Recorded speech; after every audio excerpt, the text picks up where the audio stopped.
Assalamu alaikum wa rahmatullah wa marhaba bilqa' al-muslimin. Suite à une première vidéo sur le Maroc, Israël et la Palestine, j'ai reçu beaucoup de provocations, beaucoup d'insultes dans l'espace de commentaires. Mais ceux qui me suivent depuis longtemps savent que dans cette chaîne, la vérité est la priorité et que la vérité est exposée et que même j'essaye d'être le plus objectif possible. Aujourd'hui, donc, nous continuons à respecter ces engagements que j'ai avec vous et nous allons continuer à analyser le conflit entre Palestiniens, Israéliens et la position marocaine tout en restant le plus objectif le possible et avec le plus de sang-froid possible, et c'est très compliqué avec ce sujet. Tout d'abord, revenons sur l'incident tragique à l'hôpital El Ahli, donc un hôpital anglican, donc chrétien. Cette tragédie a suscité des réactions passionnées et des interrogations. La diplomatie marocaine a vivement condamné le bombardement de cet établissement qui était un refuge pour les réfugiés palestiniens fuyant les violences dans le nord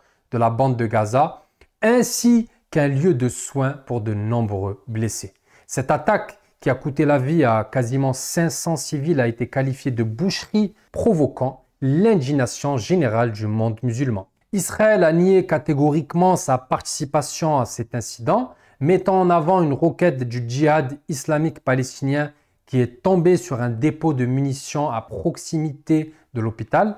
Les Palestiniens ont quant à eux pointé du doigt l'aviation israélienne, un récit repris par la communauté internationale. Alors pour revenir aux questions, si cet événement, ces bombardements, ces tueries, ces attentats terroristes commis par le Hamas menace-t-il les accords d'Abraham? Est-ce que le Maroc doit-il rompre les accords d'Abraham? Mon avis est que non. Alors, je vais vous expliquer pourquoi. Tout d'abord, peu importe l'auteur de ce crime à l'hôpital de Gaza, pour ce qui est du Maroc, pour ce qui est de l'opinion de la diplomatie marocaine. Pourquoi? Car le plus important est de faire cesser cette violence qui ne profite ni aux Palestiniens ni aux Israéliens. La position marocaine qui prône la coopération est la seule voie pour résoudre ce conflit et briser ce cercle vicieux. Les accords d'Abraham permettent cela et on espère que le Maroc puisse être un médiateur entre les différentes parties. Cependant, de nombreux obstacles entravent les négociations, comme l'absence de canaux directs de communication entre les forces palestiniennes sur le terrain et le gouvernement israélien. Tout cela complique les pourparlers. De plus, l'absence d'une véritable unité politique au sein des Palestiniens complique davantage la situation. Il n'existe pas de leader émergent capable de représenter toutes les nuances palestiniennes, que ce soit à Gaza, en Cisjordanie ou dans les camps de réfugiés. Un autre obstacle qui existe pour instaurer la paix entre ces deux peuples et pour créer surtout un État palestinien, c'est le rapport de force totalement déséquilibré qui existe entre le monde occidental pro-israélien et le monde arabe pro-palestinien. Un rapport de force déséquilibré, que ce soit d'un point de vue militaire, d'un point de vue économique, mais aussi politique. Israël qui est armé par les États-Unis d'Amérique, qui contrôle quasiment l'ONU et toutes les instances internationales. C'est bien pour ça d'ailleurs que les BRICS ont été créés pour contrecarrer cette hégémonie américaine. Le rapport de force est également déséquilibré d'un point de vue militaire.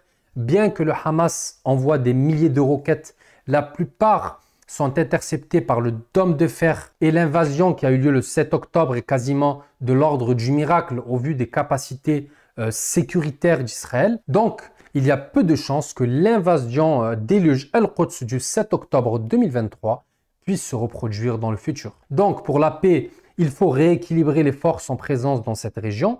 Malheureusement, je doute que les Américains et que leurs serviteurs européens le souhaitent pour des questions géopolitiques et énergétiques.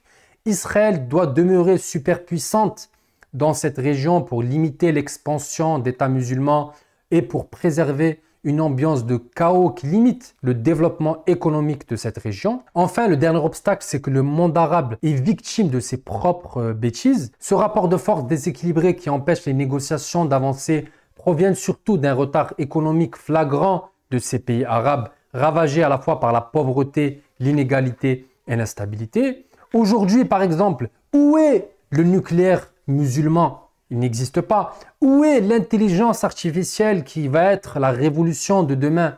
Toujours rien. Aucun pays musulman n'est pionnier dans ce domaine.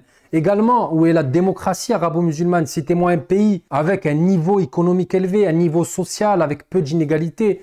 tout simplement, il n'y a pas de pays arabo-musulman en avant qui puisse défendre à la fois la cause palestinienne politiquement, économiquement ou militairement. Tout cela donc accentue ce déséquilibre et rend la région encore plus instable. Ces massacres perpétrés sur les Palestiniens existent car il n'y a pas de bouclier musulman pour les protéger. D'ailleurs, la seule arme des Palestiniens, c'est l'opinion publique et les manifestations. On l'a vu dans les pays arabes et dans les capitales européennes. Implorer les autres peuples de nous écouter et de nous défendre, ce n'est pas comme ça que ça se passe malheureusement aujourd'hui et comme tout temps, c'est l'intérêt des nations qui gouvernent, pas la pitié ou la morale. Au vu de tous ces points importants, cruciaux, on peut faire une analyse et un résumé froid et objectif.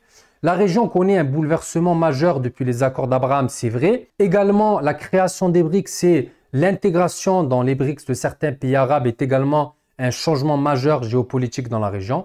Malgré cela, et malgré l'opération réussie d'éluge d'Al-Quds, Israël demeure en position de force. Et cela pourrait tenter Israël, notamment grâce au soutien de l'Occident, d'étendre son territoire, ce qui crée une problématique délicate pour des pays comme le Maroc et les Émirats arabes unis. Ils doivent jongler entre leurs relations militaro-économiques avec Tel Aviv et leur soutien à la cause palestinienne. Et malgré que cette cause soit une cause perdue aujourd'hui, l'opinion musulmane demeure attachée à cette question et c'est une pression immense sur les dirigeants arabes. Le Maroc, par exemple, a condamné les récents événements indiquant la possibilité d'un retrait partiel des accords d'Abraham. La présence du président américain en Israël peut être interprétée comme une tentative de sauver ces accords qui servent à limiter l'influence russe dans la région. Alors que ce constat sombre est donc dressé, quelle solution pour sortir les Palestiniens de toutes ces bombes? La seule solution est la négociation, mais le problème c'est que personne ne veut négocier.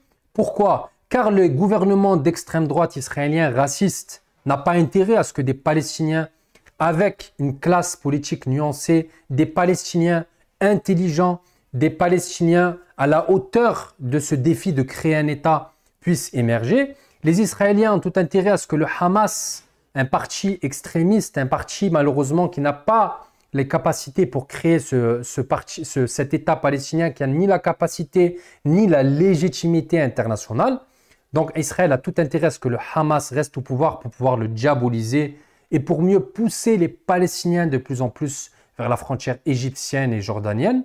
De l'autre côté, est-ce que le Hamas a-t-il intérêt à ce qu'une classe politique israélienne nuancée, intelligente, pragmatique puisse apparaître? Bien sûr que non. Le Hamas a tout intérêt à ce qu'Israël continue de bombarder des enfants et de tuer des civils pour à la fois toucher encore plus de subventions, mais aussi légitimer leur combat et exister politiquement. Ce que je veux vous dire, c'est qu'à la seconde où un traité de paix est signé entre juifs et arabes, ces dirigeants qui privilégient le combat ne reverront plus le pouvoir car d'autres questions seront mises sur la table comme des questions économiques, sociales au niveau de l'éducation. Ça, c'est une certitude.